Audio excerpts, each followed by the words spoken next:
Good morning, good afternoon, good evening, wherever you are in the world. Thank you for taking some of your valuable time to join us today. I have a special guest today, Walter Rucker, who has become sort of my advisor on a number of subjects.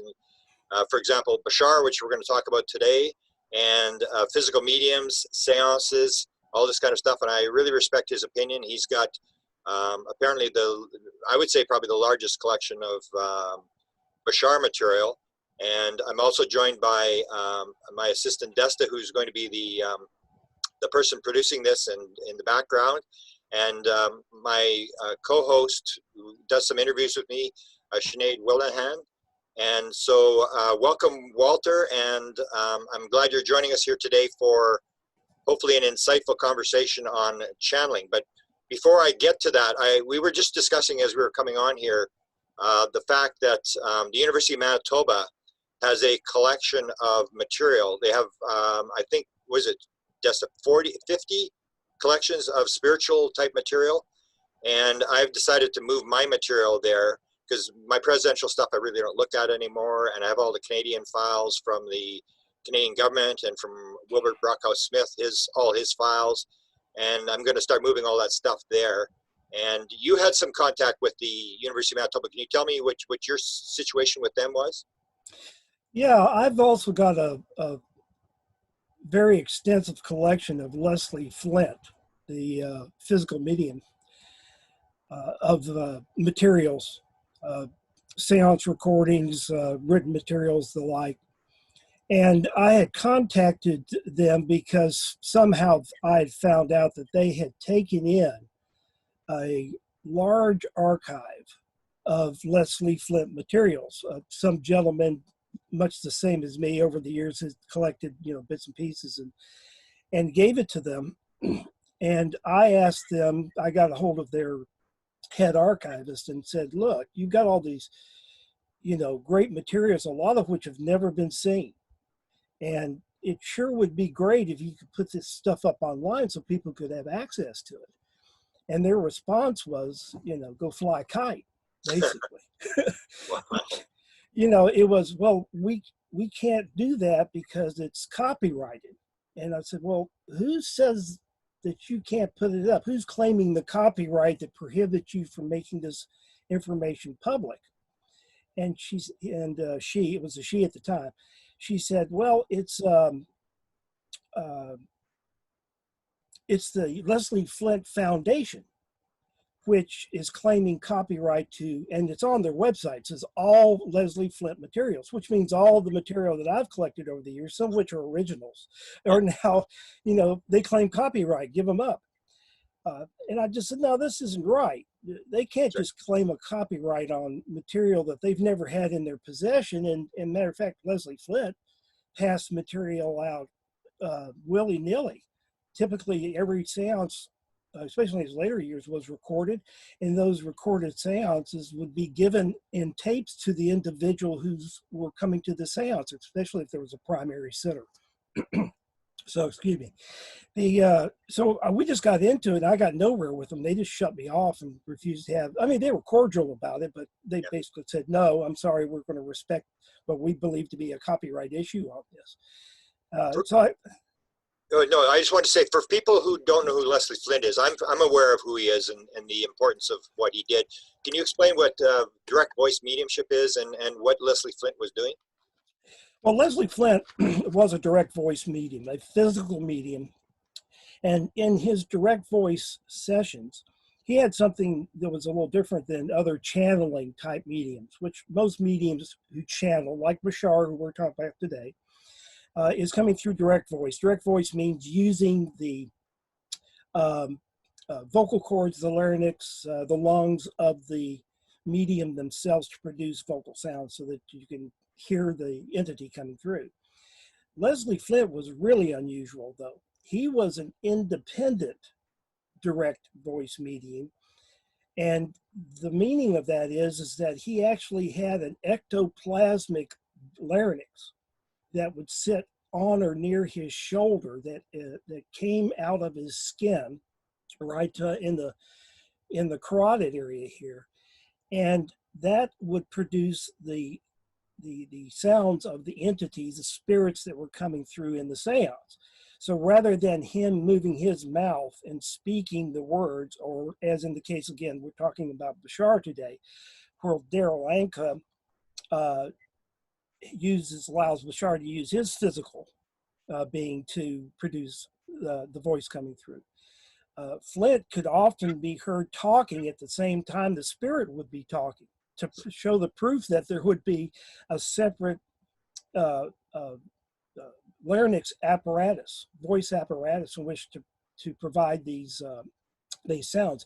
If you Google Leslie Flint, you'll most certainly will come up on this rather unusual photo of this, what looks like a glob, sitting on his shoulder, and but that is actually, I've been told, and it's been written about, when you got a much closer look at it, under low light in seance conditions, you could actually see what resembled very much as if you were looking down the human throat, because it was the same type of apparatus. And he wasn't in trance. He could actually talk while it's going on. He was different than most. Yes, he was not a trance medium. Yeah. He did some trance early on in his career, and found no need for it.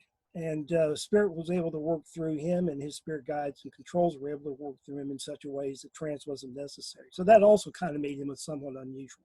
And name some of the people that he did. I know Chopin. I listened to maybe 20 different conversations he had with Chopin. And have you got any that aren't on the Leslie Flint sites, like in terms of people that he was talking to, that might be significant? I'm sure that I do, but he had everything from literally common, ordinary, everyday people that had passed over and for whatever reason decided that they wanted to come through in seance. And he also did Chopin. He also did Rudolph Valentino. Yeah. He did a number of celebrities. He did a little bit of Churchill and some of the others. And when you would hear these voices, or if you were to go and visit the Leslie Flint Foundation website, or listen to any of the Manitoba or my archives of Flint, you would notice that the sounds were very, very much like that person sounded when he was alive, which is kind of a trick, because Spirit, when we go back to Spirit, if we actually ever leave it, which I don't think we do, but yeah, when Spirit has a tendency to forget what physical reality was like. And so many times they had to relearn their own human voice in order to come through and speak in such a way that it would be convincing that this actually did sound like, for instance, Valentino. And he must have done 8-10 hours of Valentino stuff. And part of the reason for that was when Leslie Flint first started out as a young boy, he was in a theater usher. Okay. And Valentino was always on the screen. And so he got to, not only make a few pence here and there, he also got to see the movies, and he became a huge Valentino fan. So it was one of the primary reasons, I think, that he and Valentino could find that telepathic connection in order to make the conversations happen. And yeah, Grant, they were conversations. They weren't, as we get in a physical mediumship seance these days, you get more of a medium does his thing, and Spirit comes through, and there may be some short conversations, but typically a Leslie Flint, if it was a Zoom conference, it would look like this. Yeah. Bunch of people going at the same time. Right. And he had that little kid that would come in at the beginning, and they would have the conversation with that little kid that started it all the time. Yeah, he had 2 or 3 of the little MCs, but Mickey was his particular MC. Yeah.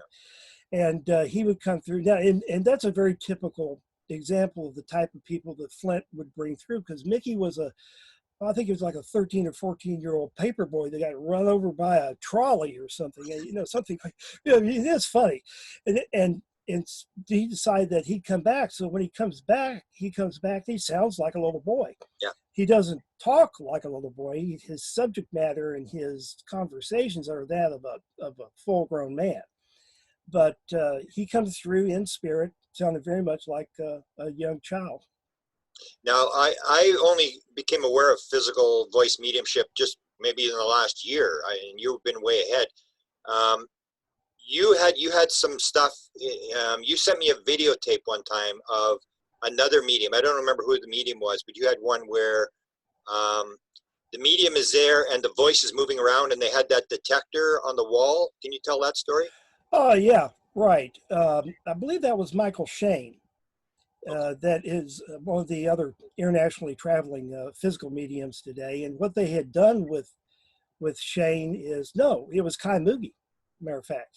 Oh, And what they had done with it is they had set up in different places speakers so that you could detect where in the seance room the voice was coming from, because the voices will have a tendency to move around.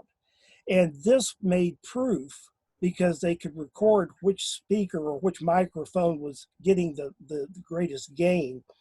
They could then say, oh, you know, the voice is over here, it's moved over here. And matter of fact, actually, when they were doing it, the spirit would play around, it would shoot across the room and say, I'm over here, and then shoot yeah. back over to the medium, so I'm over here, just to prove that the voices could move about in the seance room with impunity. Yeah, that was very dramatic when you watch that, because I remember he said, "What's that thing on the wall?" And then they said, "Well, that's to pick up your voice." And he said, "Like right here, I'm right here in front of the mic," and you see it in the front of the mic. And he said, "No, I'm over here." And he said, "He's by the box." And it was. I wish they would do that more often, because it's pretty dramatic when you see. That's almost like a scientific validation that the voice is actually not coming from the medium. Yeah, it's probably as close as we have had today. And I'm like you, Grant. I'd like to see us push for a lot more science-based examination of physical mediumship in the seance room. We know how to do this better now than we have before. I'll tell you something that came up the other day in another interview I did, Grant. I meant to mention this to you, but I don't know if you know Janet and Sasha Lesson. Yes, I do. Yeah. Okay, well, Sasha, you know, has got a medical background, Yep. and he and I were talking about this very same thing. And he said, you know, why don't you take a set of wireless EEG nodes and put them on your physical medium? You can then put the person in another room, because of the light issues. You have a dark seance, and you need to keep it darkened or under low red light. Yep. Put them in another room where they can monitor what's going on, see what happens with the electrical activity pre-trance and during trance. Yeah. And, you know, I got to thinking about that, and I haven't checked into it as much as I'd like, but that's probably not a bad idea. Yeah, I I think agree with you. I agree, because I don't know if you're familiar with the work was done by Andrew Newberg, where he takes, for example, now light language is a big thing, and people are going like, no, they're making this up or whatever. And he did the old style, which was the speaking in tongues, and he actually put these people in MRIs, and he monitored them, and it's the same as a medium. So he did mediums, he did people who pray, he did people who are doing like the channeling and stuff like that, and he'd put them, and he would see the brain, and the brain actually changes. And that's kind of like the DNA thing, where you can actually say, okay, this is before and this is after, and if you think you can fake it, come in and let's see where wire you up and see if you can make the same brain pattern, because the frontal lobes all shut down, the parietal lobes light up, and it was basically the same pattern whether you were praying or whether you were doing speaking in tongues or whether you're meditating and stuff. You would see these brain patterns, and it would always be the same brain pattern, which basically confirmed whatever they're doing, they're actually doing it. Now, whereas most people will say the medium's making it up, it's all fake or whatever. And I guess we've got to go, and I think you and Kevin are working on that, trying to get like this, a facility where you actually get rated on 5 stars or whatever as to how clean is your mediumship and how much controls you have over it, so that people that are coming in know that this is a legitimate performance that's going on. There are a couple of organizations, one of which Kevin actually was, I believe he was, we're talking about Kevin Lee, Reverend Kevin Lee, for those that don't know what we're talking about. He's a good friend of mine, and I'm in Southwest Florida. He's in Fort Lauderdale, which is across the peninsula, and we have all of the seances, for the most part, over there in Fort Lauderdale. And Kevin kind of runs that show over there. But yeah, we're looking at that, and he either was or is one of the directors of ASSMPI, which is an organization that is trying to do exactly what you're saying, Grant. They're trying to rate mediums.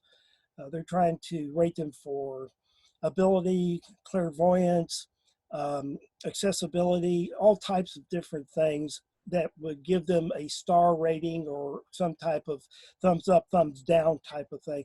What they're really trying to do primarily is to get rid of all of the fakes, because they know the fakes are going to come get tested with them. Yeah, exactly. Yeah. And so by elimination, all you get are good testing results. They haven't been as aggressive as I wish they had been. But then again, they're not a particularly well-funded organization. There's just not a lot of people that know much of anything about physical mediumship.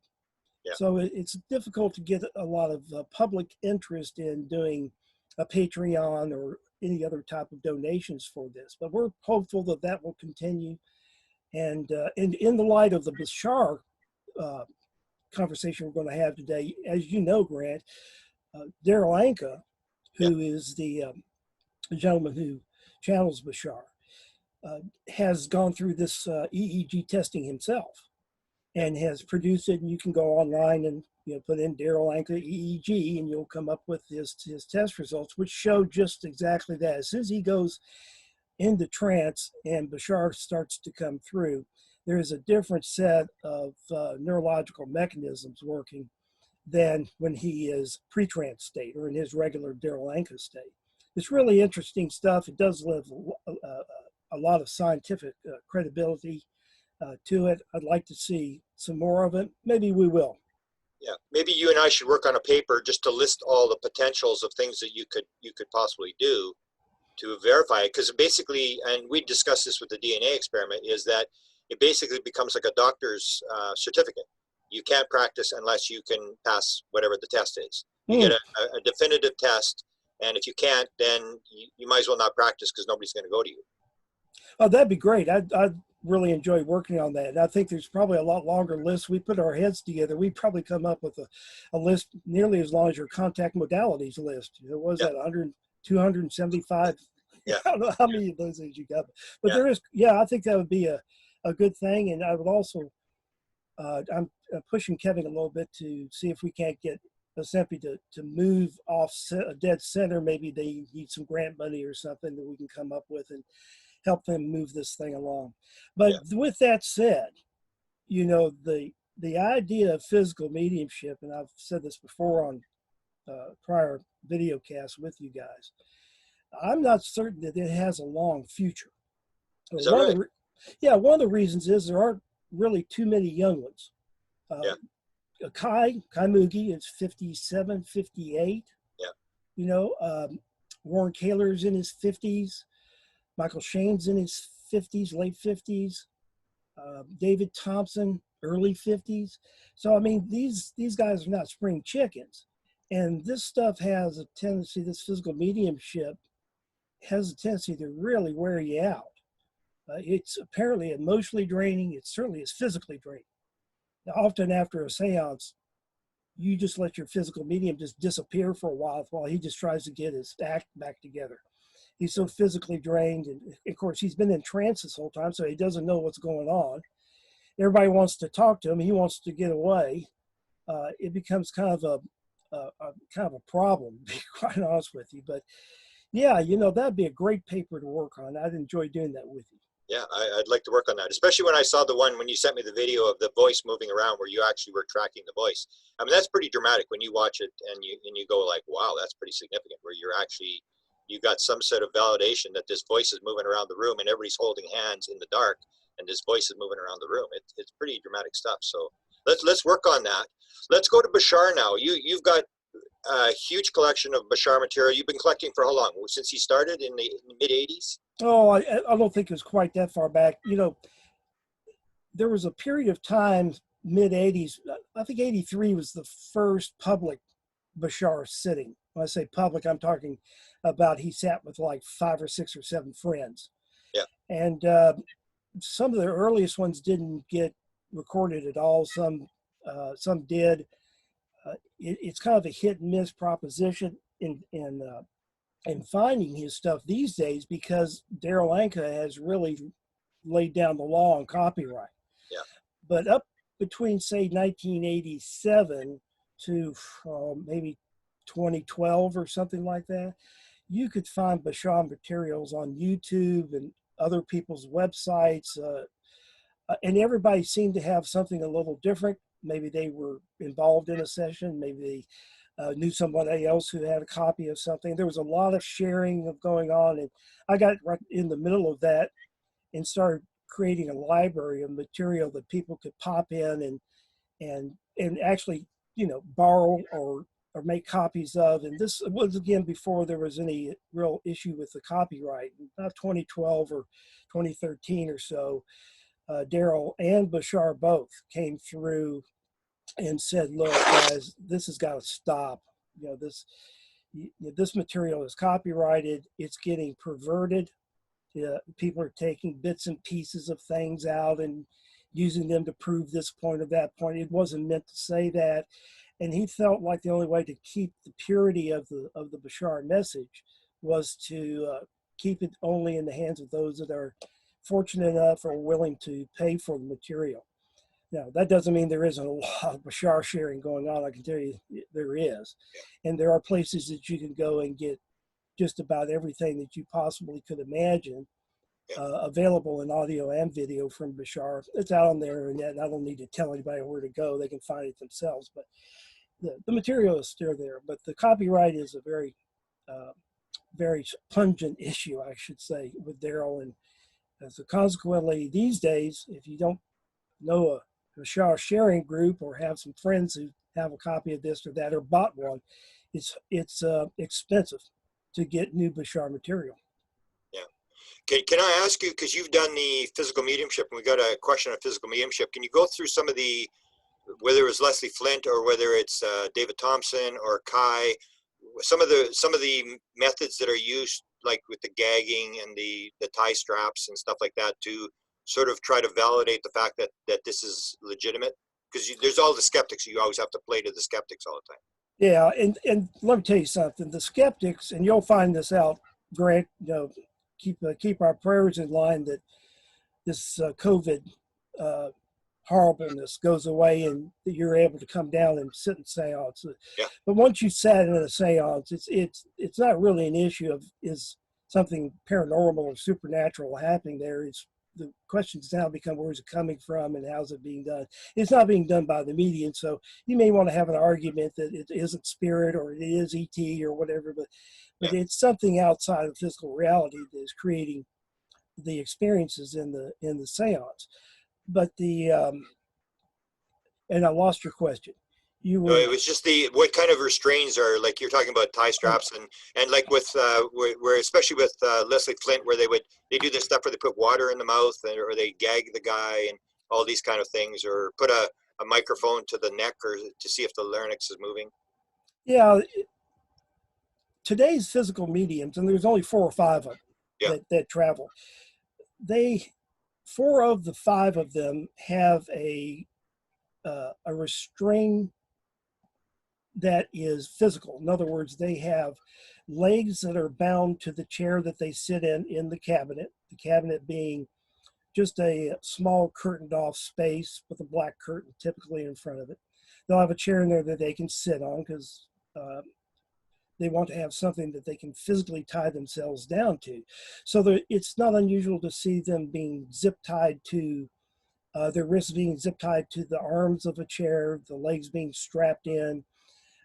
Kai Muegge is the only one who doesn't do that, but he has a more unique way. It's called the German way of doing things, German physical mediumship. And he has sitters on each side of him holding him during the seance. So one will have a hand on his knee, another will have a hand on his arm. They'll keep up with that during the entire seance, and they will tell you from time to time, I still have his left arm. I'm going to reach over and touch his right arm.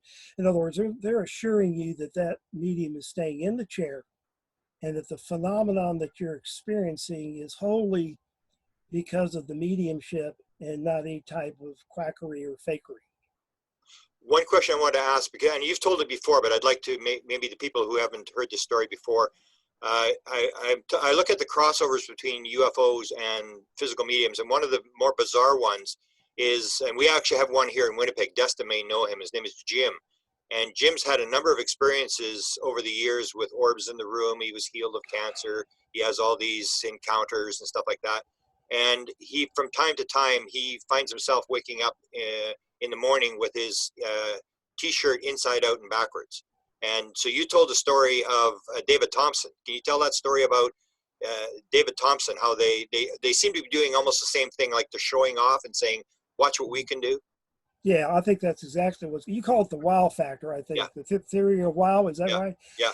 And that's exactly what it is. David Thompson has a little bit of a different physical mediumship. It's very structured.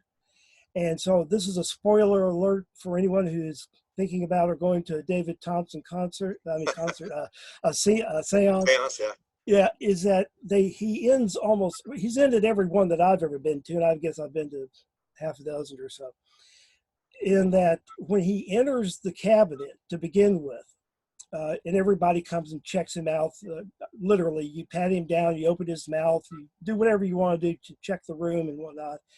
You make sure that he hasn't got anything on him, and then he puts on a cardigan sweater, and the cardigan sweater is the old type that buttons down the front with the big buttons, and he takes that, and then what they do to assure that the cardigan is staying on his body is they put little zip ties in each of the holes. So not only is it buttoned, but it's zip tied to it. So, I mean, it's not coming off.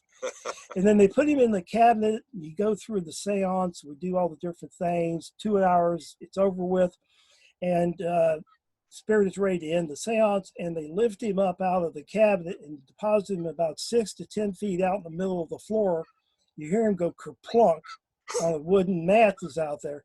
And then when the lights come on, and he is bound and gagged and tied to this chair, and so you get the ball out of his mouth and the bandana from around his head, and you look down and you find out that they have taken his cardigan sweater and reversed it so that the buttons are running up the back and the zip ties are still in there. So in order to do this, Spirit has to do two things. One, they have to obviously dematerialize the zip ties and dematerialize the jacket, because there's no way of getting this cardigan sweater off of him because he's bound to the chair unless they just literally physically remove it from him, spin it around, rematerialize the zip ties, rebutton the cardigan sweater down the back, and kick him out to the middle of the seance room floor. And it's really dramatic, and it's funny too, to see this, because it's such an unusual thing. And it's your wow factor. This is them saying, look at what we can do. We can materialize and dematerialize and rematerialize physical objects in your reality. We have complete control over this medium when he's in trance, as David Thompson is in trance during this whole period of time, doesn't know any of this is going on. And they do it just for that. It's just the phenomena factor. It's one of the things that sets physical mediumship aside from any other kind of mediumship, in that it has a spectacular show flavor to it. That's why I said a concert. I was thinking about the show aspect of this, because there's music in these physical mediumship seances. There's music being played by Spirit. And then you have these absolutely unusual phenomenal occurrences, which basically say, if you can't believe that, if you can't believe that the medium is not involved in this, explain this to me. How in the world could this possibly happen unless there was something paranormal, supernatural going on? David Thompson brings in Louis Armstrong. Have you seen this, where Louis Armstrong shows up and comes and sings and walks around the room? Yeah, and David does this a little bit differently. He has in the center of his floor a couple of 6x10 wooden plywood planks that he puts there, so you can actually hear the spirits when they come out of the cabinet, ectoplasmically covered. They're covered in ectoplasm, but you can hear them walk. And since David's seance circle is up to 40 at a time, it's a pretty large horseshoe. they'll walk from one end of the horseshoe to the other, the cabinet being at the open end of the horseshoe, and they will approach sitters all the way at the far end of the horseshoe, which my last time I sat there, I was at the far end and had one of the spirit controls, who we kind of know each other by now, come over and have some conversation with you. But you can hear them walk, and they will put their hands on your head, and you can feel the warmth of the you can hear them breathe. The exuding of the ectoplasm is something in David Thompson's seance. It's just absolutely mind-boggling, because it sounds like somebody just opened the drain on the biggest tub in the world, and because he goes, you can hear this stuff. And I think I sent you a couple of things, Grant. If not, I'll see if I can't find a clip that you can share with everybody that will attest to the loudness and the unusualness of the ectoplasm when it is being exuded and covered these spirits as they come out to have conversation with you. Wow. I got a question, because I have the same idea with the experiencers talking about beings coming. They'll be balls of light, and they'll come in. And if you saw the interview I did with Sherry Wild, she claims that she's on board the ship at 15 or 16, and they bring in Albert Einstein, Albert Schweitzer, and Nikola Tesla. And I asked her the question. I said, well, were they actually physical? And she says, I know you're going with this, and it may have been a hologram, but it was really real. So I want to ask you, in terms of, and this is something I think people have to realize, is this idea that it's a spirit phenomena, but it can manifest into what would appear to be very physical beings that when they touch you, it feels like a real human being, correct? Yeah, it really does. William, who is the spirit control for David Thompson, I mean, I've had him come over and stand on my feet. So to show you that he's got shoes on. Wow. And to put his hand on my head, and he'll ask you, he'll say, can you feel my hand? Now, remember, we're in a darkened seance room, so what we're really doing is reporting what's happening between William and myself, or William and any other sitter. So you're always talking out loud, telling everybody else what's happening. So it's, yeah, I feel your hand on my head, and he'll ask me what it feels like, and it feels like it's warm. And it was a very, very big hand. William was a pretty big guy in real life. And you just go through the whole thing, and different people will get different touches and different types of examples of the fact that this is spirit coming from the spirit realm, manifesting into physical reality, using ectoplasm as the cover to enjoin this capability, and that they are very, very real people. You can ask them very real questions about their time. William happened to be somewhere in the 1750s, I think, or so. Nobody particularly notable. Yeah. But you get to ask him, questions about how things were back then. And matter of fact, one of the things I asked him one time is, as he was going back to the cabinet so that the next spirit could come out, because in David Thompson's seances, spirits typically come out one by one. Other seances, you may have 3 or 4 spirits in the room at any one particular time. But David's have more of a traditional theatrical style.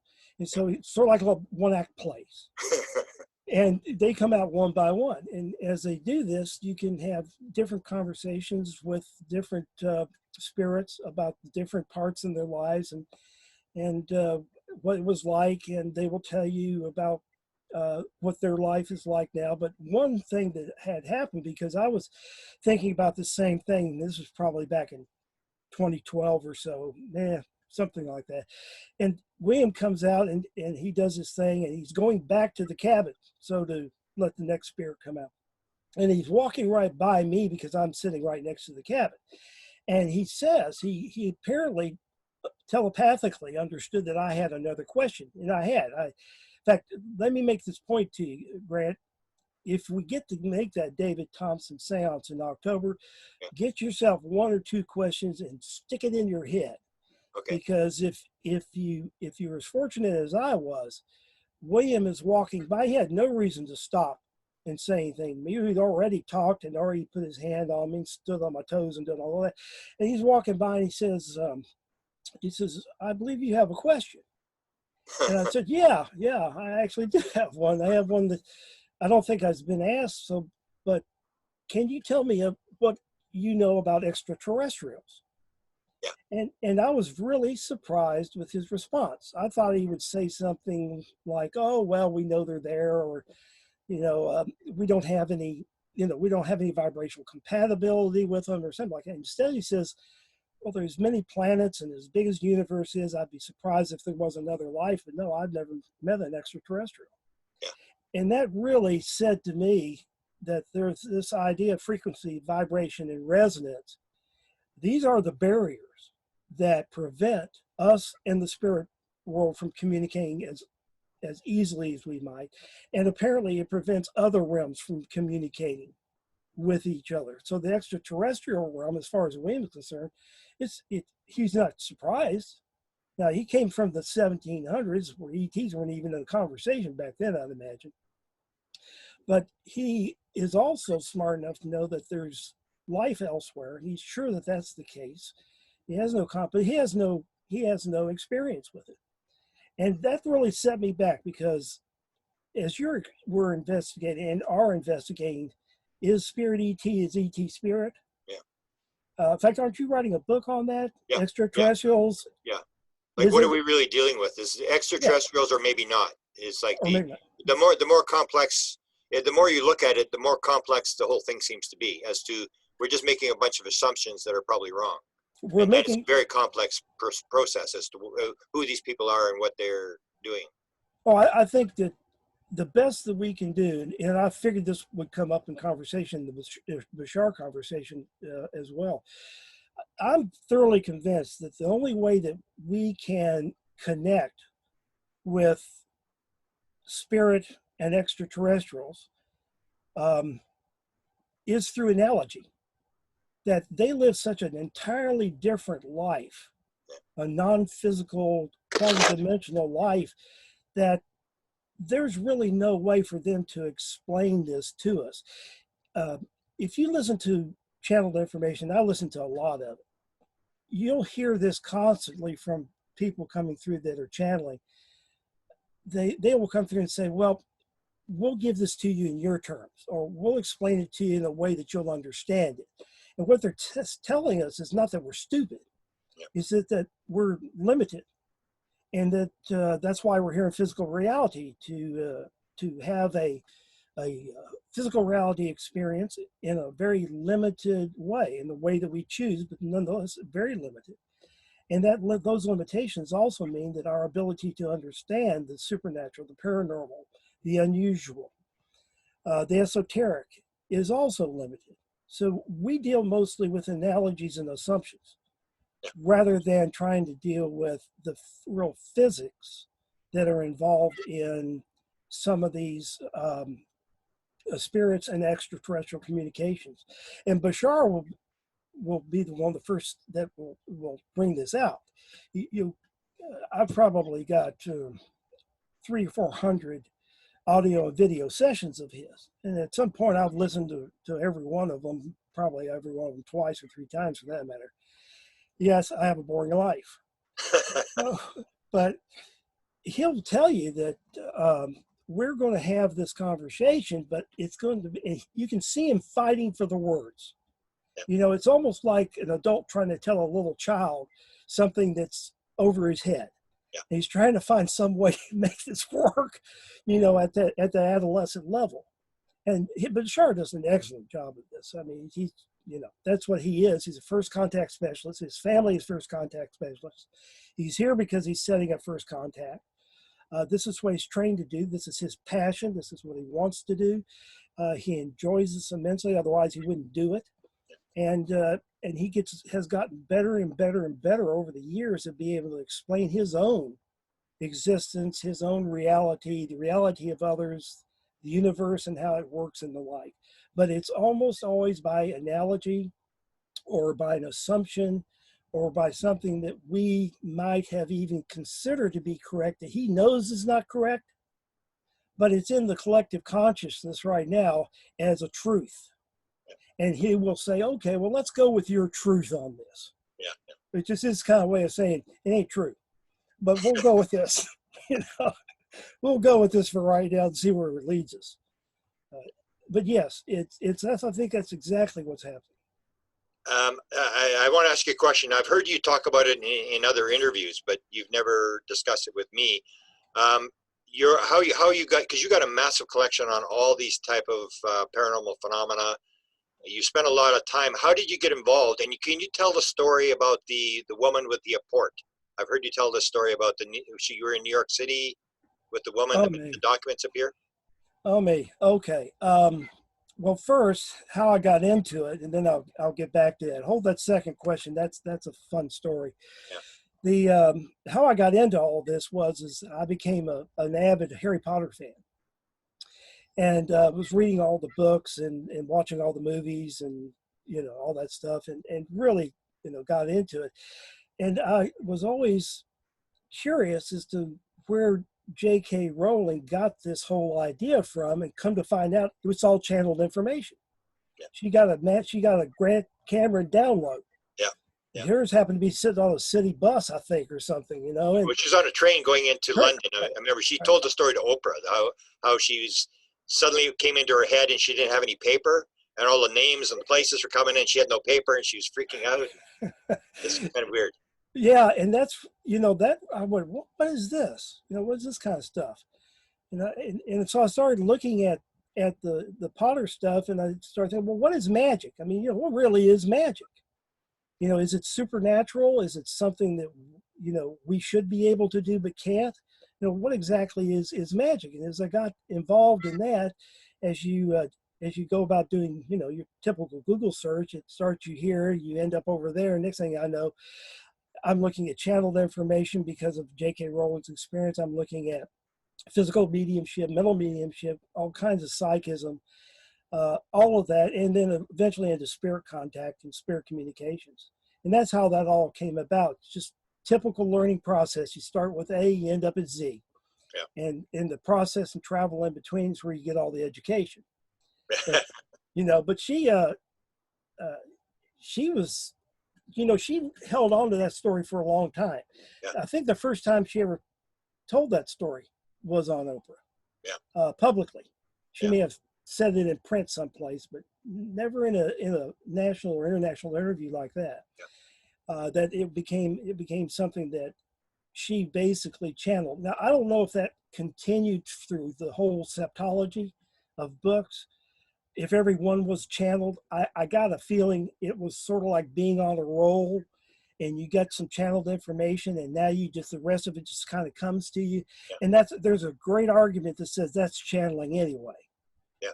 The fact that she didn't get a dump of a download and had a stream of consciousness that allowed her to produce the magnificent works of the Harry Potter series is testament to the way that channeling can work, which is it can be a very continuous, long, ongoing process. I don't know about her newer stuff, Fantastic Beasts and some of the others, how all that came about, but she was adamant after the Oprah interview about saying, look, this came to me in just a boom. And like you said, I had all the names, I had the places. I may not have had all the details, but it was going to be a castle. It was going to be a boy. He was going to be 11, and on and on. And that's how that whole thing came about. Yeah. And so now tell the story. I'm going to plug my computer in and tell the story about the apport thing, because that's a fascinating story of the woman in New York City. Well, my wife and I were taking a cruise that repositioned from Miami, Florida to New York City. And my wife has never been a big fan of the city, and I've always been a big fan. And I kept trying to get her to fly up there with me, go to Broadway and whatever.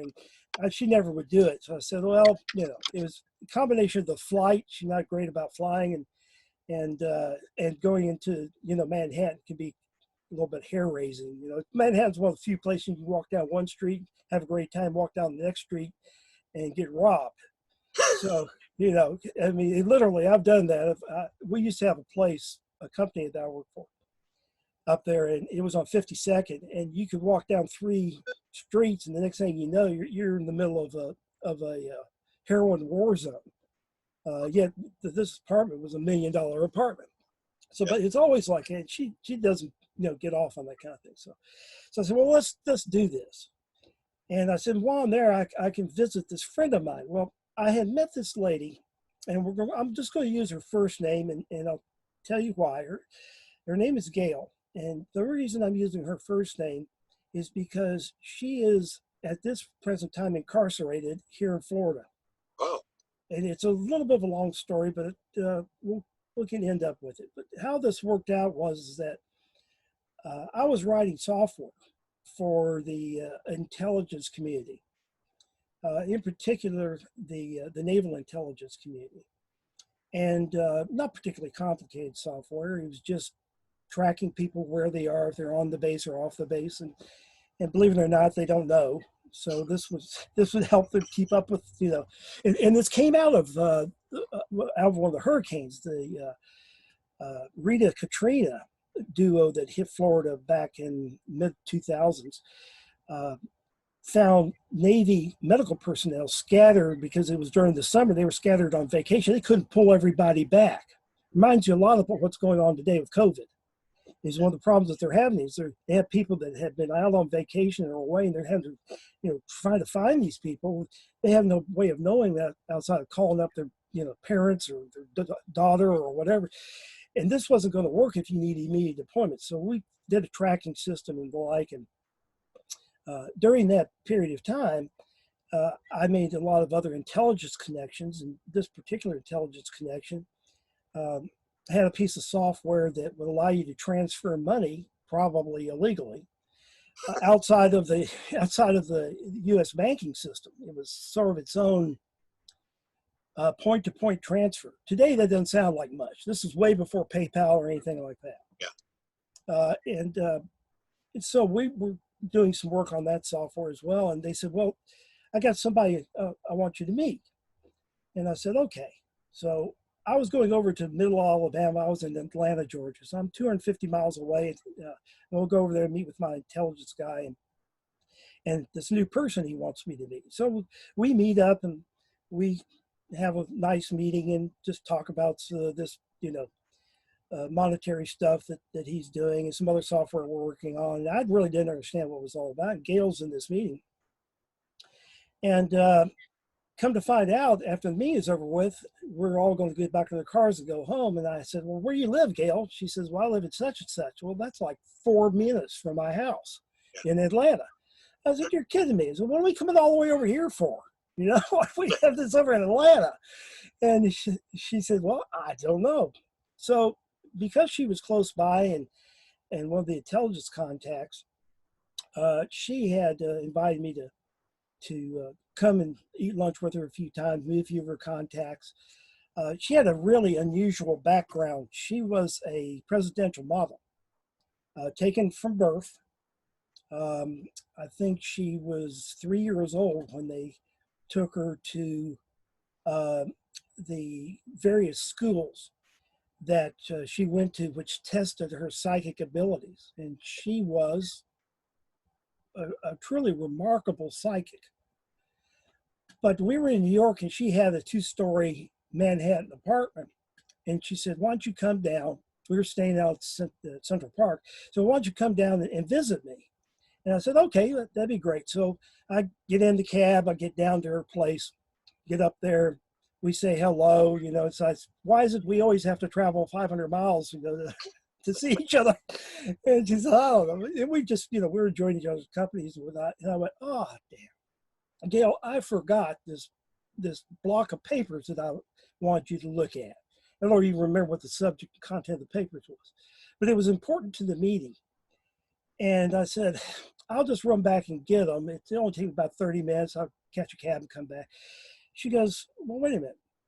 She said, did you bring, are you sure you brought them? And I said, oh, I'm positive I brought them. I know exactly where I left them. I can see them in my head sitting on top of my briefcase in our hotel room, top of the suitcase. And I just forgot to grab it when it came out. And so she walked over to this table, just a little card table, you know, sitting there. And she takes her hands and she places them 6 inches above the table at the maximum, 3 inches maybe, not touching the table. And I'll be damned if those papers didn't materialize right there. And I mean, I'd already been to a few seances and whatnot. This was still a shocker. I just went, what? And not only was it the papers, it was the papers. They were copies. An apport, by definition, is a copy of something. Yeah. An asport, by definition, is the physical moving of an object from one place to another, say for your home to a seance room or whatever. Yeah. So she asported these papers. And, you know, the meeting, I mean, from there on, the meeting went to hell. I mean, you know, it there wasn't a whole heck of a lot. You know, that was the climax as far as I was concerned. The rest of the conversation was like, how'd you do that? You know? And she says, I don't know. I've always had this ability to manifest documents. And she said, matter of fact, when I was working with General Haig, and she wasn't working with him as much as she was cohabiting with him, she said they would often have me come in. She said, I'll give you, for example, I was able to find and produce locally documents showing that it was either the South or the North Koreans at the time were moving guns and moving them illegally. She was able to come up with the bills of lading and other evidence by manifesting those documents that were in the hands of officials, finding them and manifesting them and bringing them to, this case, Army intelligence. So they found out somehow when she was really, really young, she was half Lakota, somehow intelligence got tripped to her abilities even before she was necessarily demonstrating much of those abilities. And they took her and put her into different and various schools and exposed her to different and various intelligence situations, which is, by the way, how she ultimately ended up getting incarcerated. Wow. Is that she was raising millions and millions of dollars for Black Ops intelligence. And they've apparently got to the point where they felt like they no longer needed her or wanted her to do so. She was spending some of the money that she was taking in on some lavishments. She was trying to set up a single virtual nation for all indigenous cultures. She actually had an associate seat at the United Nations. Wow. So she was heavily involved in this and in the raising of money to do this.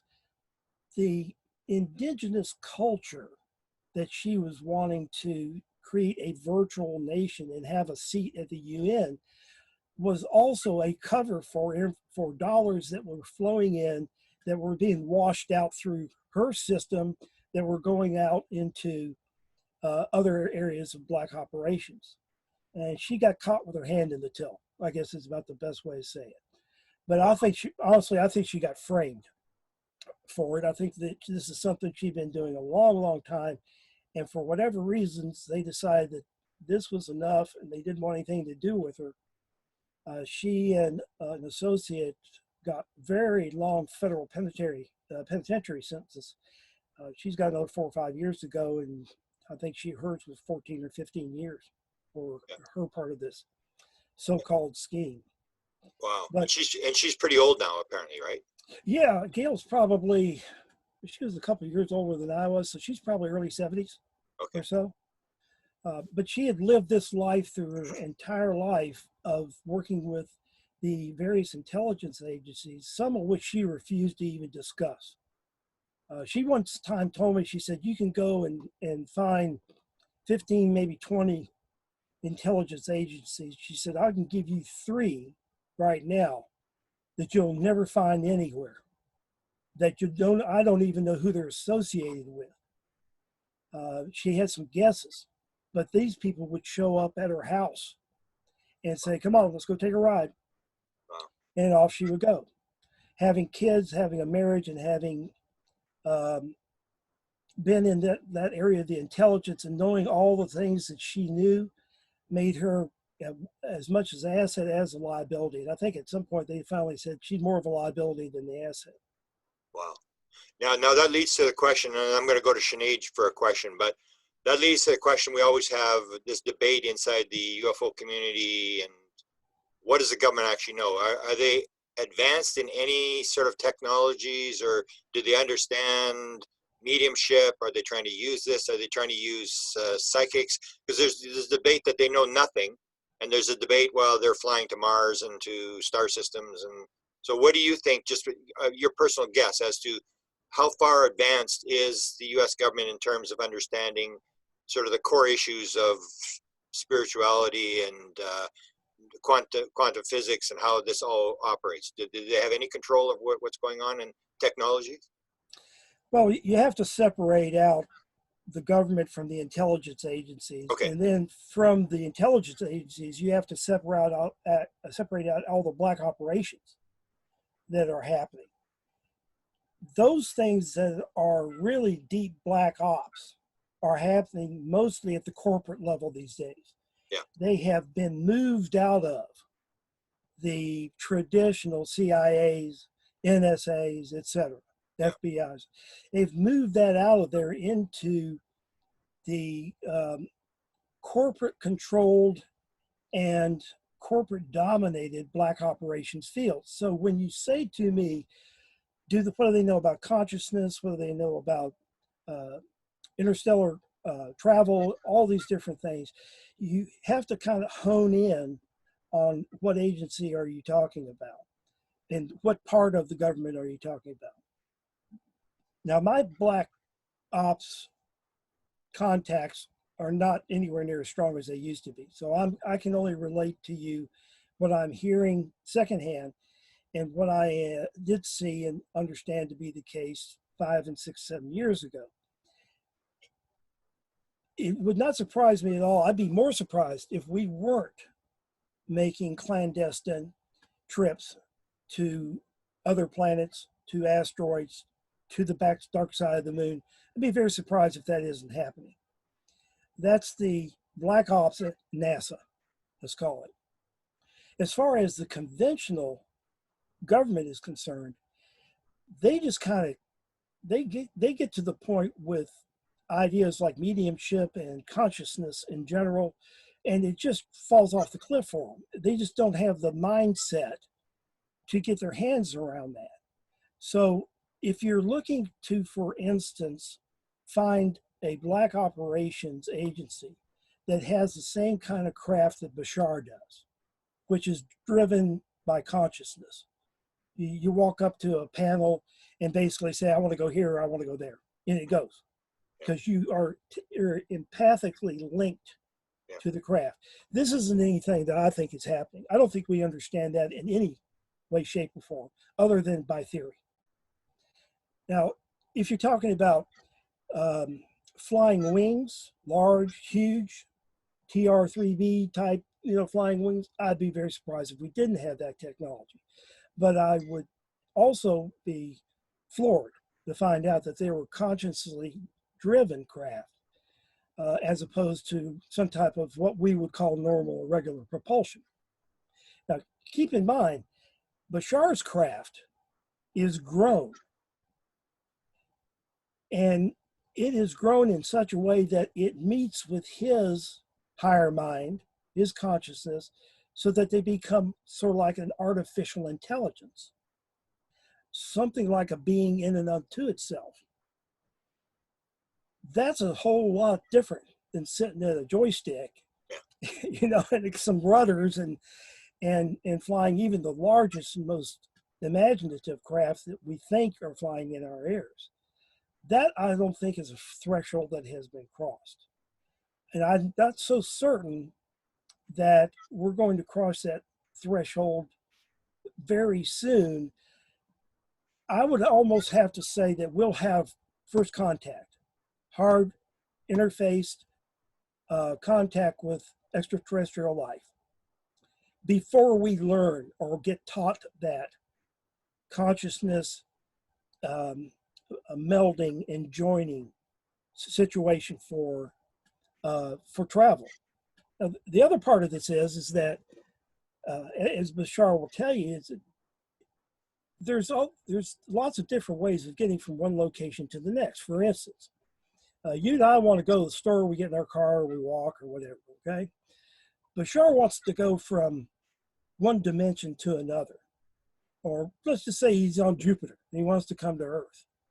He doesn't fire up his craft and, take 115 light years to get here. What he does is he changes something that we don't know anything about. And I'm working with some physicists on this right now, and they're just looking at me like I'm crazy, but this is how this works. Bashar, as an Essassani being, and other extraterrestrials, I believe, also have this ability. They see an object as having a location variable. So, as these two beautiful women are sitting there, they are objects, but they are part of what is who they are, is where they're sitting, the location that they are in.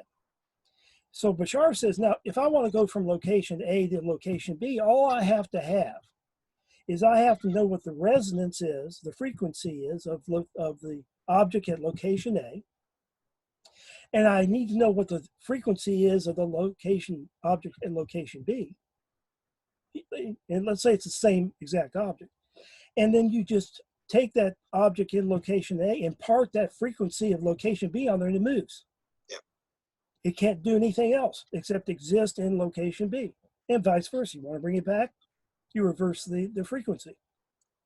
So they have non-propulsive methods of traveling. And when that came out, when he started talking about location variables and that, it completely blew away all the people that wanted to say, well, there's no way they can get here because there'd be 6,000 light years and blah, blah, blah. And you can't cross dimensions because, whatever the excuse is that the extraterrestrials are not coming and flying around in our skies on a daily basis. They can't be here. They couldn't, especially if they were from Zeta Reticuli. William Trinet and Paul Hamden bring through the Zeta beams. And they talk about the same type of location variables that are involved in it. They use different terminology, but it's basically the same thing. It's all about the frequency and the resonation of where you are. Every object, be it human or non-human, object has a location and a variable in its equation, in its energetic equation that indicates where it is and how it is to exist. Change it, you can change anything, including you can change the matter of an object as well. Now, I'm going to give one more question, then I'll give it to Sinead.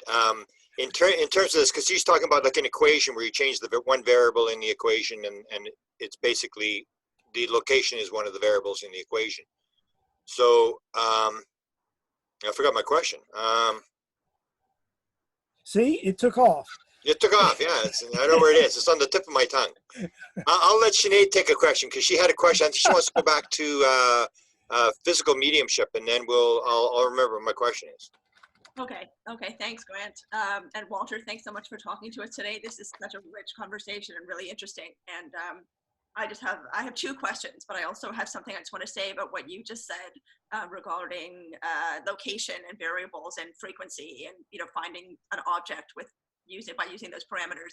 That reminds me of remote viewing, which I know the government is very familiar with, right? A remote viewer's body can be in California, but their mind goes to where the location is based on being given a set of numbers and other details, not much, but some details that help them hone in on the location of whatever it is they're trying to find. So that's kind of interesting, the parallel between those two concepts. I have a couple of questions for you. The first question is pretty simple, so I'll start with that one. Talking about the physical aspects of the seance experience, when the medium you were describing how the medium will be very restrained, their hands are restrained, they're tied to a chair, their eyes are covered, their mouth is covered. When the medium is finished with the seance and the lights are turned on and you know, everything is coming back to normal. Does the medium ever say that they're aware of their clothing being turned inside out or backwards at the moment that that's happening to them? Do they know, like, can they feel the clothing moving? Can they feel, do they have any kind of experience when that's going on? No, they're in such a deep trance that there's only one medium that I know of that says anything about his knowing this during the seance. In other words, what he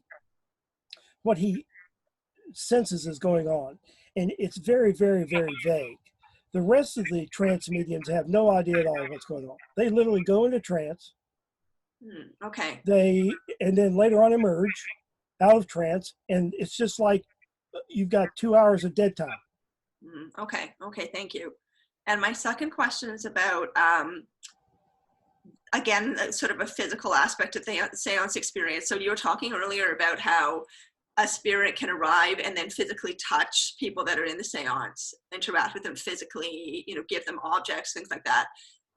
Do you, in terms of the touch of the spirit, or the spirit becoming a physical material thing in the room in whatever way, does that happen? I have two sort of ways I'm thinking about this, and I wonder if it's one or the other, or probably both. Does that happen deliberately, like the spirit is choosing to manifest that way as a way of communicating with the people in the room? And or is it because the spirit is coming into this particular vibration and this particular density, and therefore the physicality, like the physical manifestation, is sort of a, you know, an accidental side effect of coming into this vibration and this density with us? What would you say to that? Yes, both. Okay. They understand that when they leave the higher vibrational realm that we typically call the spirit realm, that they have a lowering of their own vibration that is required. And once they lower their vibration, they, in essence, come into physical reality as it matches up and resonates with it. So there is the intent of wishing to be involved in the seance. There is the physics involved, which is that they have to get into a vibrational realm that is compatible with physical reality. And there is that transformation that they are part of in the process, by creating the process and by adhering to the process. What they don't tell us about very much, and makes this a very good question, is, let's say spirit's in the spirit realm and he now wants to come into seance. How do they actually make that transition? How does that work? Do they just think themselves into it? Do they have a physical or a emotional mechanism that lowers their vibration, and the vibration just takes them where they go? And grant, this would be kind of like the location variable. You change the energetic equation, you're going to end up wherever that energetic equation tells you. I'm thinking it's both. I've never had a conversation, do I know of one, where this has been spoken of at length. But just in all the research and in the conversations around this subject, I think it starts with an intent. There's a consciousness factor, obviously, and ultimately, by the lowering of their vibration, is a necessity for them to come into physical reality. This also is, by the way, why they are covered in ectoplasm. Some very thickly covered, some not so thickly covered.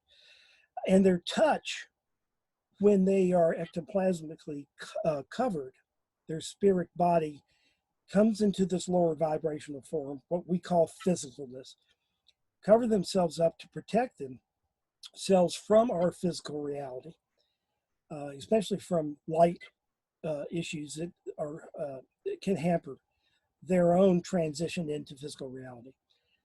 But what they're trying to do is they're trying to get a balance, I think is the right way of saying it. They're trying to get a balance between those energy points so this kind of happens.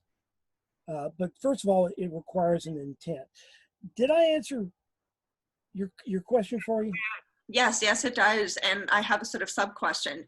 Have you ever heard of the spirits or a spirit being just as startled as the humans in the room about making physical contact or having something happen. I mean, there's got to be some spirits that are like, oh, this is old hat. You know, I've been here tons of times. I've met you guys tons of times. You know, whatever.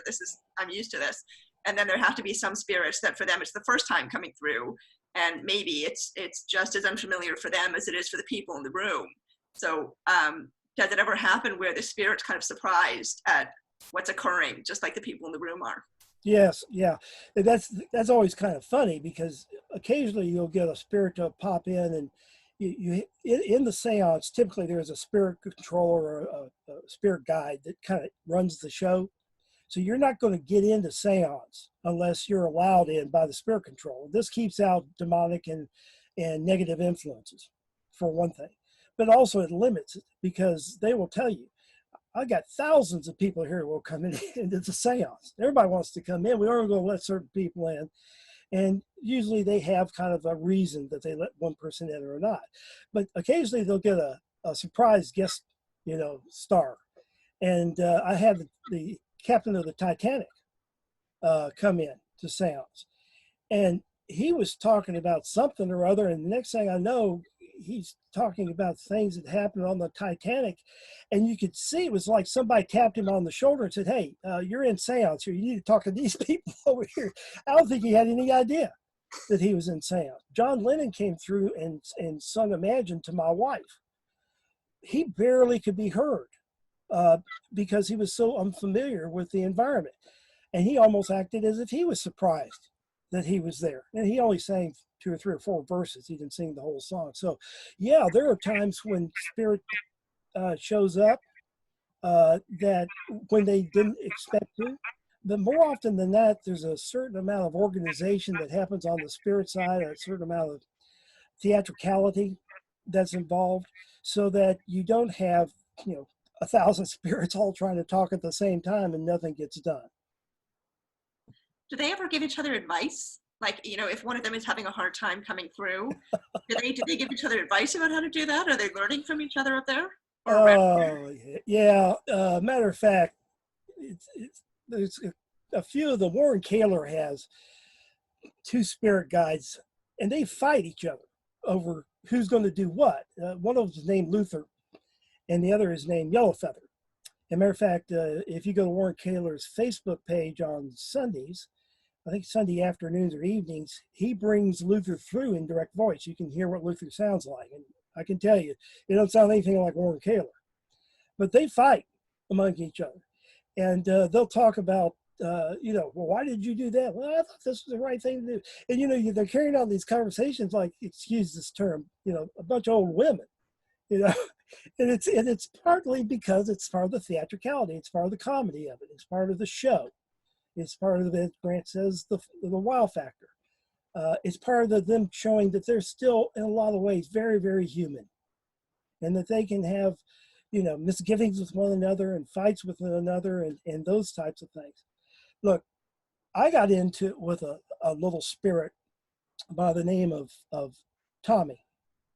And Tommy, when he was alive, was a comedian, a vaudevillian comedian. And so he was used to being pretty raunchy, pretty rugged kind of guy. And he comes into spirit one time, and I'm having a conversation with him about, I don't know what it was. And I said, by the way, Tommy, are you aware that I have a cat named Tommy? Well, he either was playing with me or he misheard me. And he yells out, he goes, you called me a cat? And I said, no, I'm not calling you a cat. I said, I have a cat. And he picked up this styrofoam top, which the medium used to bring in some objects in this styrofoam box, and he threw it and hit me in the head with it. So, I mean, yeah, they've got all of those types of things, and you'll hear them arguing with each other. We had a seance that got canceled because a lady brought in a cell phone. The cell phone went off in the middle of the seance. We couldn't get it turned off. The light came on. You know how cell phone lights come on when they ring. Her light came on. You could see it.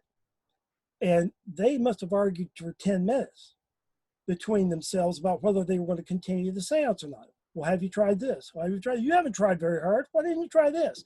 Well, we can't get any energy back. Well, you're not trying hard enough. I mean, so the conversations like that are both operational in some senses, as well as comedic and part of the interaction that they have. Let me ask a related question to that. You're talking about the energy, getting the energy back. And I described the situation that happened in Shasta, where everybody decides they're going to go up to the top of the mountain. There's going to be this contact, and suddenly the circle breaks up, and these people all get into cars and trucks, and off they go. And the circle they were going to do a crystal ceremony, and that just the vibration fell. They couldn't get the energy back up. So can you talk a little bit about in seances the use of music and the fact that the participants are part of the show, you using energy, and that you have to raise the energy in order to get this thing going? Yeah, and let me preface it by saying this whole vibrational physics is something that we just don't understand a whole heck of a lot about. And I certainly am on the downside of that science curve on that. But every seance that I've ever been in, there's always been camaraderie, holding of hands, singing of songs, all of this having fun was really what they're trying to promote. Raises your vibration. Now, we really don't have a way to measure somebody's vibration. Bashar will tell you, if you ask Bashar, what's my vibration, he'll tell you. He'll say, oh, you're between 135,000 and 165,000 kilohertz. No, hertz per second. And whatever it happens to be. He has told us that 333 kilohertz, 333 megahertz, that at that 333 kilohertz, at 333 kilohertz, you disappeared. You vibrationally become non-physical. So when he says, oh, your vibration is between this and that, he's talking about your level of following your passion and being excited and if you're on the right course and all these things that lend to a higher vibration. We fake that in some ways by creating these instances where we sing, where we sit in seance, we have camaraderie before the seance. We even have a little bit going on during the seance.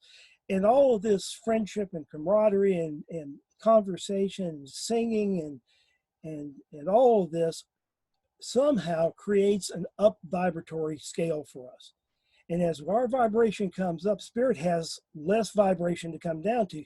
Because what we're trying to do is we're trying to meet them in the middle, kind of.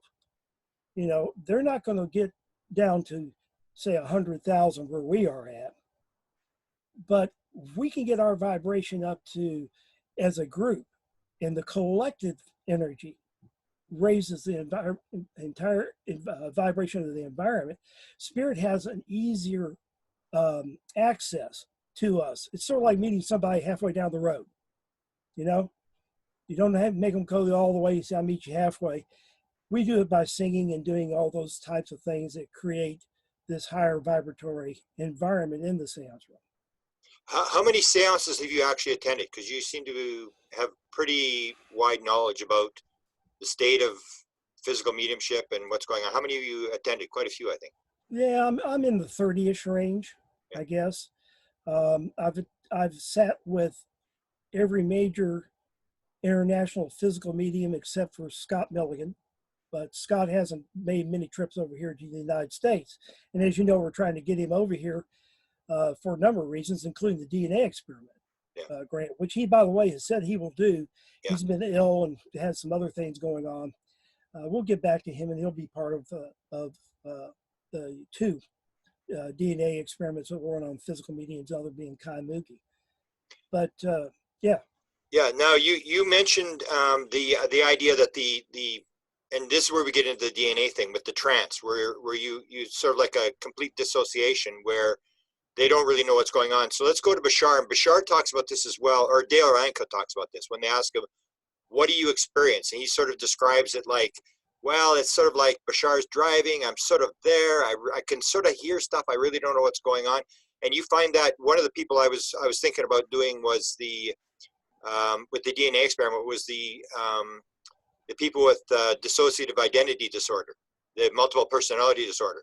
And when you hear these people describe it, they describe it the same way. They say there's different levels. They take over, you're sitting in the front seat, and you can see, you know what's going on, you have got no control. Or then they throw you in the back seat, and then they throw you in the trunk and they blindfold you. And then it's this idea. And Bashar talks about this as well. So Mickey, can you talk about your understanding of the levels of trance and how that all works? Yeah, and it's very independent to each medium how much they understand of the message that they're delivering.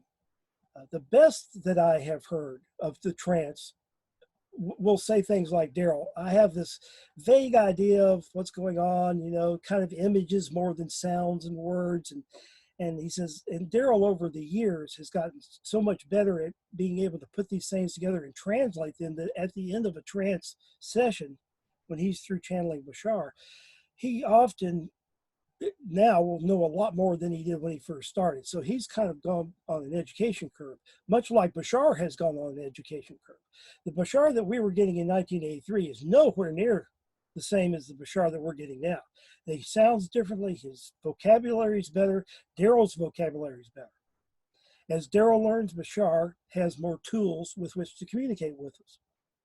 But in that case, there is this kind of vague understanding of the subjects. And, you know, I think he once said, it's sort of like, just like, you know, you just woke up from a dream and you can kind of remember it, and then you can kind of remember, and then you can't remember any of it. But some of it kind of sticks with you emotionally. I think that's kind of what is going on with him. There are other trance channels that will tell you that I have nothing. I have nothing for you. I go into trance, I could come back out 10 days, not know the difference between 30 minutes. And I have no idea what I've said. They have to go back and listen to themselves to see what they have said and to get their part of the message that they've delivered so that they can use it. That's kind of a heck of a thing if you think about it. You channel somebody, then you got to go listen to yourself channeling to find out what you just said. But that is in effect what happens. So it's very independent to the trance medium as to how much information he retains. I've never heard anybody in trance, because the very definition of trance is an altered state of consciousness that's outside of physical reality. So consequently, you wouldn't expect to have any engagement with physical reality and experience of physical reality if you were, quote, in trance. Otherwise, you wouldn't be in trance. We used to say things like, well, yeah, light trance and deep trance. But trance is trance, and the amount of information that comes through the medium of what he is delivering varies from person to person. Now, let's get into Bashar a little bit more. As you know, Sinead and I have an opportunity to talk to him in August. If you were there, give me 2 questions that you would ask.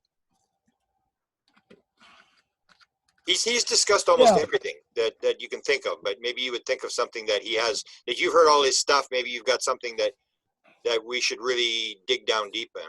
Well, I think one of the things that has come through recently that I found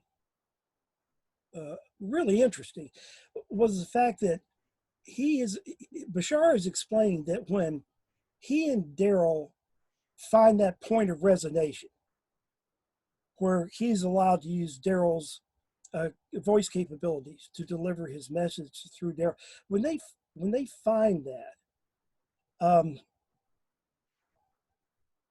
there is a kind of, how do I say this? There's a kind of knowingness, I think, that goes on between the entity and the channeler that's very difficult to put into English language. But the gist of it is that, and I think that he would say that this is the case, that what he would like to see explained more fully, and I would too, is that when they do this resonance matching,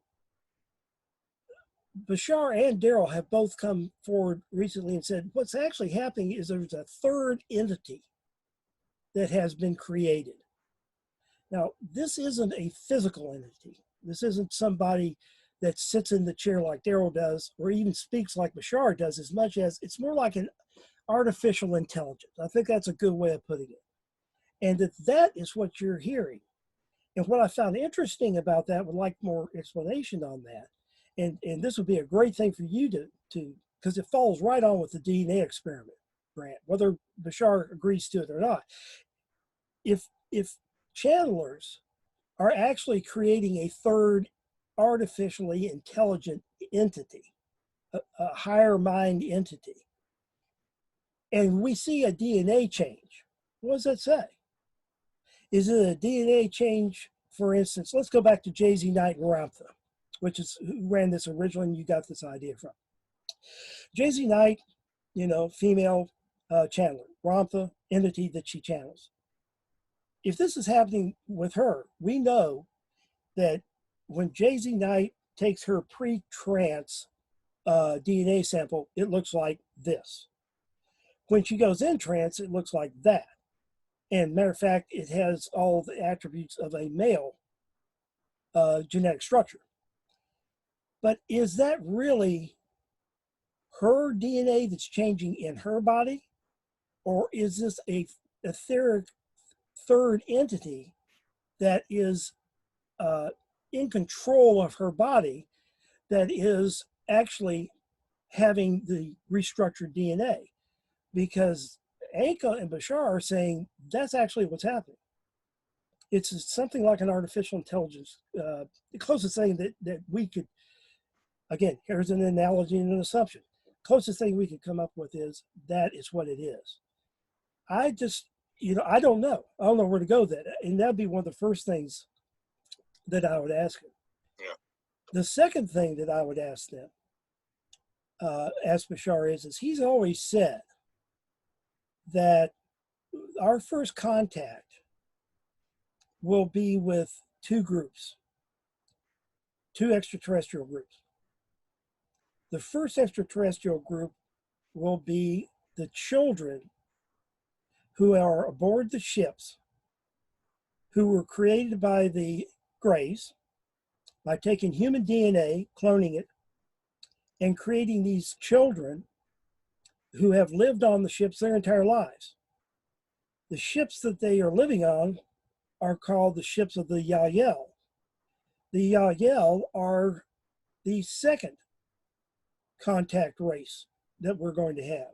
So we will not get to meet the Essassani people, which is what Bashar is, for some time after we've had a primary contact with the hybrid children and the primary contact then with the Yael. What I'd like to ask them is, he's always said that there will be pockets, there will be select groups of people who will be selected that are vibrationally compatible to having extraterrestrial contact. And that's who the children will come through first. What I'd like to ask is, are specific locations going to be involved? And the reason I ask that is because obviously there has to be some specificity to location. If you're going to have physical reality, face-to-face confrontation and contact, you've got to be in a place in physical reality. So there's a location that has to be had. But what I'd like to ask is it time now to start telling us where some of those locations might be? He's already told us, Bashar's already told us, his ship is above Sedona, Bell Rock, I think it's 100 miles south of Sedona, Arizona. You go 100 miles up from Bell Rock, that's where his ship is. So he's already given us the location of where his ship is. He's telling us that the Phoenix Lights were Yael ships. So we have got confirmation that we are getting secondary contact, soft contact from some of these folks, especially with the Phoenix Lights and the well-documented series of lights and phenomena that was. So I'd like to ask him, is it now time that you can start to tell us who might be some of those people that could make first contact? What age groups are we talking about here? What kind of emotional composition? What kind of vibratory composition do these people need to have in order to qualify to be part of the first human extraterrestrial publicly acknowledged face-to-face contact? And there are some hints that he's willing to express some of those things, if not in specific locales, but in general terms.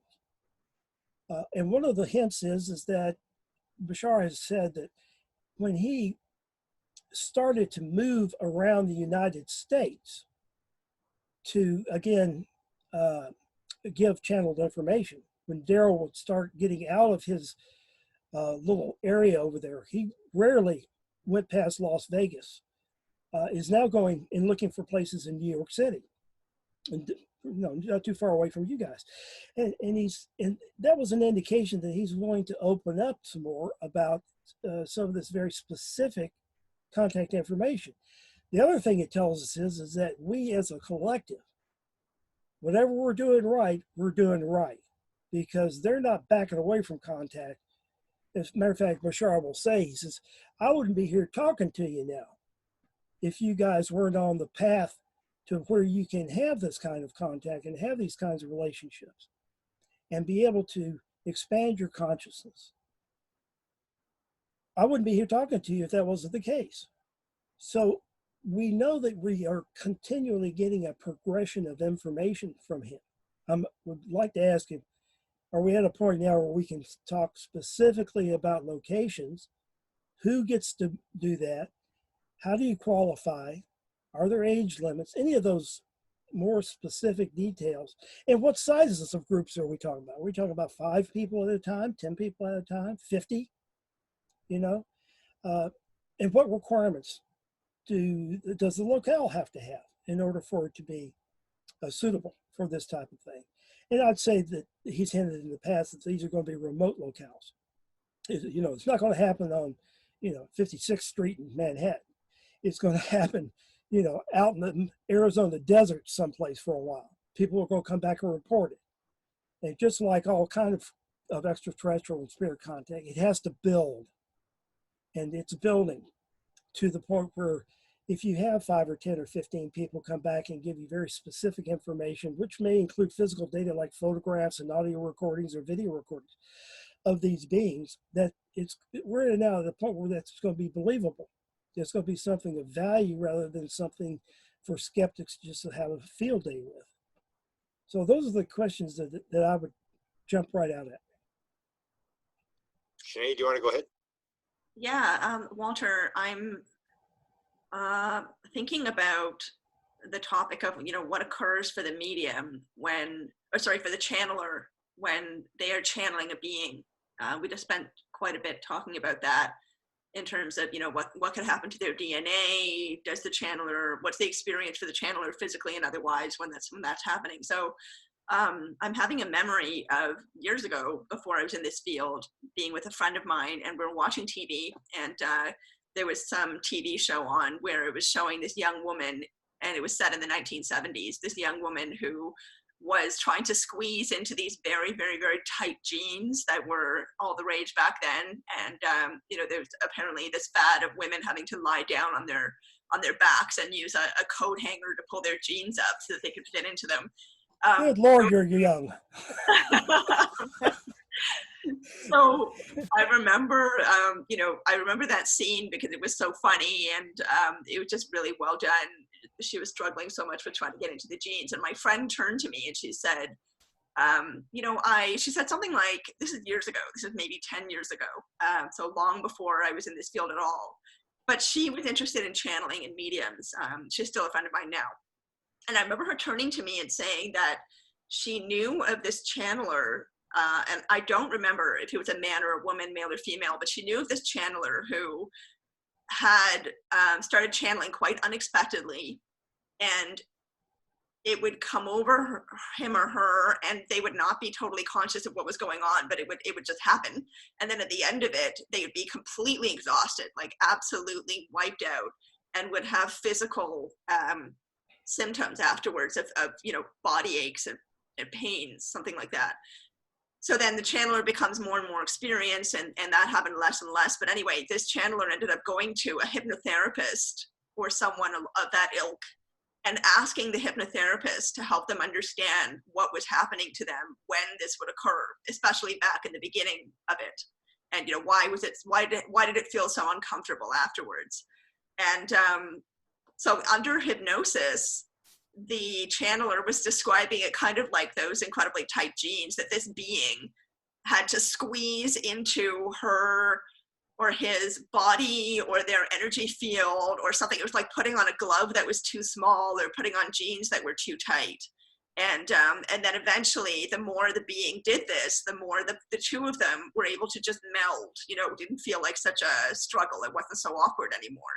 Have you heard anything like that? Have you ever heard of a medium or a channeler, sorry, having an experience like that, or a channeler going to a regression or a hypnosis appointment to better understand what occurs? Because they can't always remember it, as you pointed out. They often don't really remember, or they only have a vague experience of what's going on.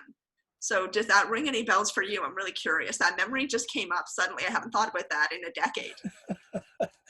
Well, I said to you, I said, you must be young, because I can remember watching my wife do the same thing. You got to remember, this is back before spandex and the, you know, the jeans that they have now they're flexible. This is, you know, all you had was, you know, corduroy and whatever else that, you know, Levi jeans. And so you had to buy them small because they'd always stretch out and you want your butt to look good and everything. So, you know, you had to go through some machinations to get into these things. And let me tell you, the guys did it too. I never used a coat hanger, but I put on some tight stuff when I was a little bit younger. But yeah, what you'll see is, again, different responses to this filling of their energetic, you know, existence. But it seems to be a twofold thing. One, the entity itself has a learning curve. How do I get my entity in the proper position so that I can produce the effect that I want? The channeler has a natural inborn resistance to this. I mean, channelers are born to channel in some respects, but we're all born with a natural resistance to things that are not comfortable and easy to us. So when an entity starts coming into a channel body, you'll see a lot of them will talk about the fact that becomes a very difficult thing, and it becomes more and more easy as they and the entities that they're channeling get used to one another. Again, I'm thinking it's got to be that finding of that resonance that they're looking for. They're looking for that matching energy. And in order to make that happen, they have to kind of hunt and peck around a little bit. So like, you know, trying to find an old TV, trying to find a particular station, and you're clicking, and boom, there it is, got it, right? Well, I think once you know where channel 10 is, you know how to get there easier. So I think that's what's happening. It's a combination of things on both sides.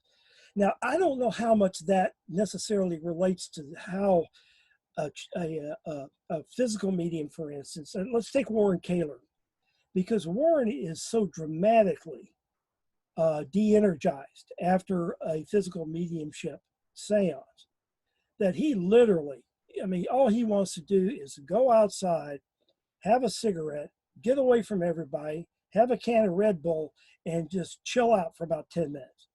And then when he comes back into the seance room, because there's always people there that we're talking about the seance, and he comes back in, he's just, I mean, he's about half there and half not. Now, he's been doing this 20 years now. I don't know how long. I don't think it's gotten any better for him. It's been a year since I've seen Warren, but the last year he was still doing the same thing. So however that works energetically for him, it's still completely depleting. There are others. Kai Muegge is a good example of this. Kai will come out of a trance and he will be lethargic for a while. He'll be dazed and confused for a little bit, but he comes back pretty quickly to the same old Kai Muegge that's went into the seance. So over the years, he and his spirits and spirit controls have seemed to have found some way of making this work better. And I guarantee you, both of them are overweight. None of them run or walk anywhere. And so consequently, this has nothing to do with conditioning, right? This has nothing to do. This has to do with how they accept and how they generate and how much of their own energy they have to give up. I'll tell you something that is funny about that. And I've mentioned this before. I've walked into seance rooms, and I know when I walk in there that this is not going to be a strong environment. Just something about it. Either the people are too skeptical, there's too many new faces maybe, they don't know what they're going to see. You know, there are people in there that shouldn't be in there in the first place because they're scared of the dark, or, you know, scared of those things that are not normal, quote. And you can get this kind of, it's like walking into any room, and sometimes you just walk in and the parlor is just, ugh. You know, you kind of get that. And I've noticed in those things that seems to be more physically draining on the medium, because he has to give up more of his own energy rather than being part of the collective. If the collective energy is not there, the physical medium then is responsible for the primary contribution to the energetic environment for these beings coming through. So, you know, it varies so widely that you can't really just say one thing happens one particular way, that every medium is going to be physically drained. Every one of them has a different reaction to it. And why that is, I'm not certain I can answer that question. I know the mediums don't know, because if the mediums knew, they'd change. They'd find some way to change it, because it's no fun to wake up after a 2.5 hour physical mediumship session with a headache, you know, and in Warren's case, he's got a nicotine and a caffeine habit that he has to satisfy. He hasn't had a cigarette or a Red Bull for 2.5 hours. So he's, you know, he's, you know, drained in a number of different ways. Yeah, I mean, I know in Bashar's case, I saw Daryl Lenka saying once that he will often, even though he's been doing this for 35 years, he'll often be completely drained at the end of doing a public channeling, because maybe because of everything you just said, on top of what he said was the effort of not just housing the vibration that Bashar brings, like not just housing that in the physical human body, but also containing it, like controlling it so that it doesn't go too far out into the audience. You know, so I'm thinking about when Bashar is first coming into Daryl's body, you can see Daryl, he has these certain tics that happen, and his teeth will chatter, and then, you know, slowly his hands come together into that triangle shape, and then his body kind of settles, and then Bashar is there, right? Mm-hmm. And it looks like he has to kind of get comfortable. And then there's a public talk that I saw once where Bashar let his energy permeate out into the audience, and people started getting freaked out because they could feel it. One woman screamed or something like that. So yes. Daryl was saying that it's not just the effort of housing the energy, it's also the effort of participating in maintaining it, in controlling it within a certain field around Daryl's physical body, so that it doesn't go out into the audience who are not always able to manage it. Yeah, you know, matter of fact, speaking about that, and I'm writing an article on this that when I finish up, I'll send you. The name of my article is How Alien is an Alien. And he was recently saying this very same thing. He was saying that, you know, Bashar was saying to this gentleman who was coming up to the mic, you know how Bashar works. He comes out, he entered Daryl's body, he goes through his tics, all of a sudden Bashar's there, and he says, good day to everybody and whatnot, and you start the session. And he'll give a monologue for 2 minutes to 20 minutes, and then there'll be Q&A. So in the Q&A part, this guy comes out and he's asking him about seeing one of his ships. He said, he's being a very arrogant guy, and he was saying, if you came down in your ship to see me, I wouldn't run away. And Bashar said, yeah, you will. And he says, no, I won't. He says, well, I know you think you won't, but I'm telling you, you will, because you don't even begin to understand how alien we are to you. And it becomes a matter, again, of vibrational physics. Their vibration is so intense and different from ours. It is, by the way, the primary reason, in my belief, that the reason the people who have extraterrestrial contact and have difficulty with it, especially if they have severe difficulty, like severe fear and whatnot, is it's as much an environmental and sociological condition. It's as much an energetic thing. They're getting bombarded, like you say, by a vibration that they've never felt before. And the first time you feel that vibration that you've never felt before, either its intensity, frequency, duration, or whatever it happens to be, flight comes as the first thing that comes into mind, and fear is right behind it. So it is the vibration itself, regardless of what they look like. Because Bashar can make himself look like you and me, if he wants to. Even though he's 5 feet tall and has no hair and, almond eyes and very sort of like a Zeta human hybrid. If he wants to appear as a human looking person, but his vibration potentially may not change. So what you're talking about, this containment, what they're talking about is that they're not wanting too much of Bashar, the Essassani being, to emanate into the seance room, into the session room for the very reason that you say. There's no way that we can put up with it.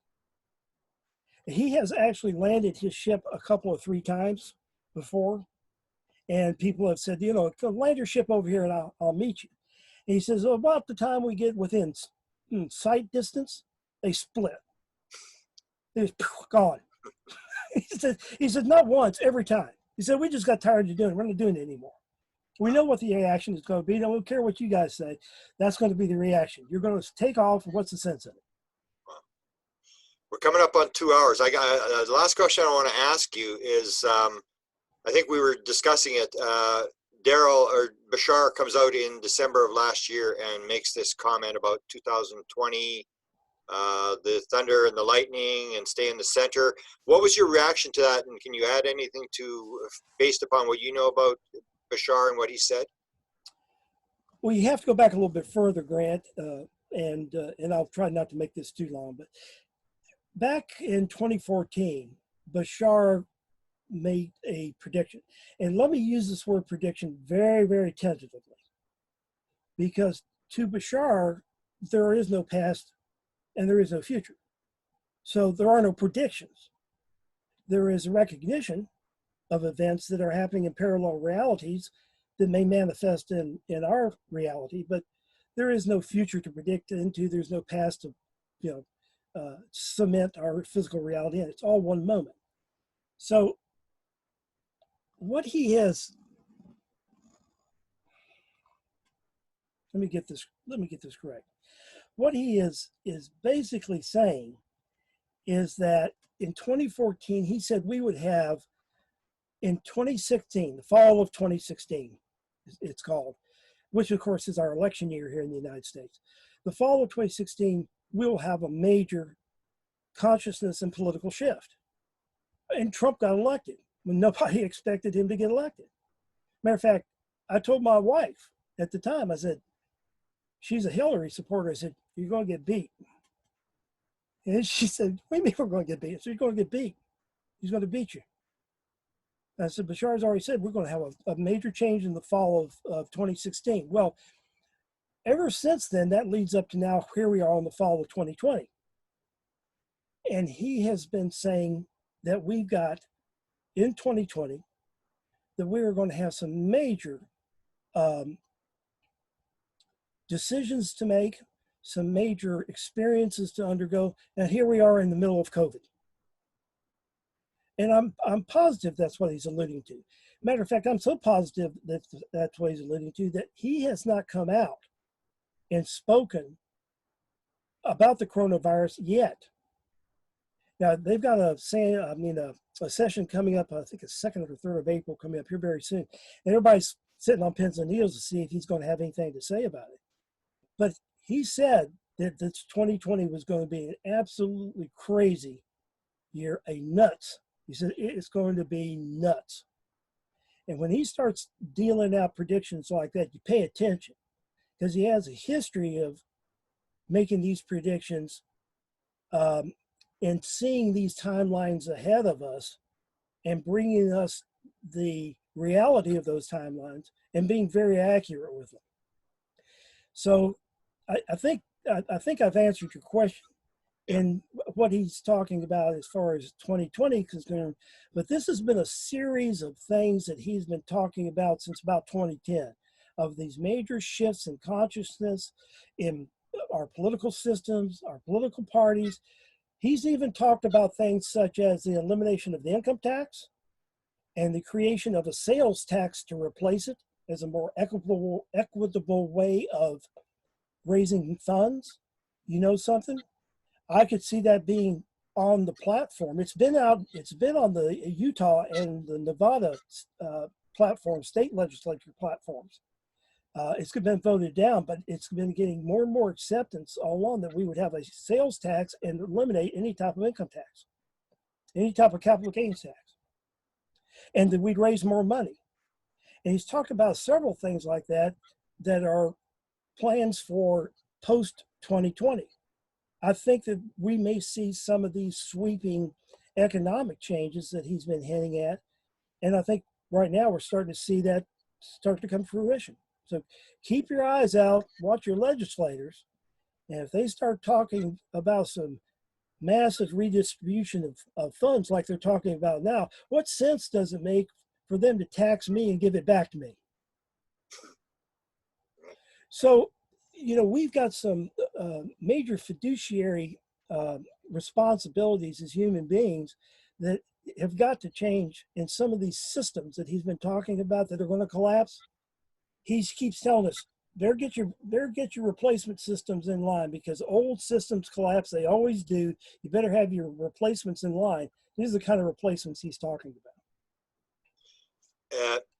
So final question, in terms of what you know, in terms of physical mediums, all the paranormal stuff, Bashar's, are you optimistic about the future, or is it just an experience, or what do you see for the future in terms of, you were talking here just now about get things ready, but you've done a lot of study of channelers and all sorts of things in terms of what people are saying.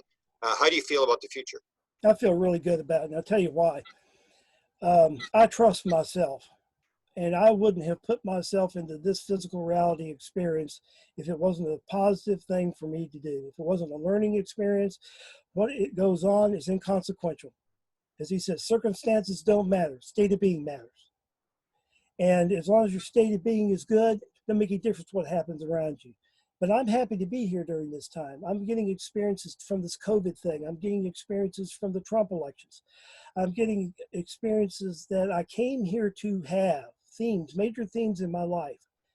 And I couldn't be anything more than positive about the future, both my personal future and the rest of the future for all of us here, because there's not one of us in this Zoom conference or in a human being on this planet that didn't pre-plan their existence, come here for reasons.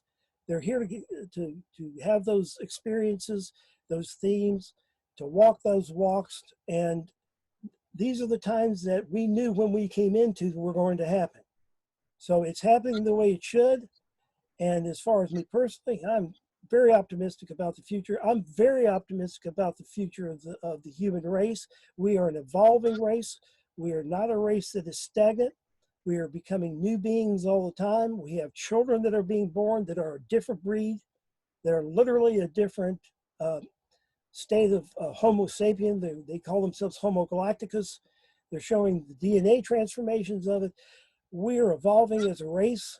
I just really couldn't be more enthusiastic and anticipatory about the next, say 10 or 15 years. It's going to be a hell of a ride.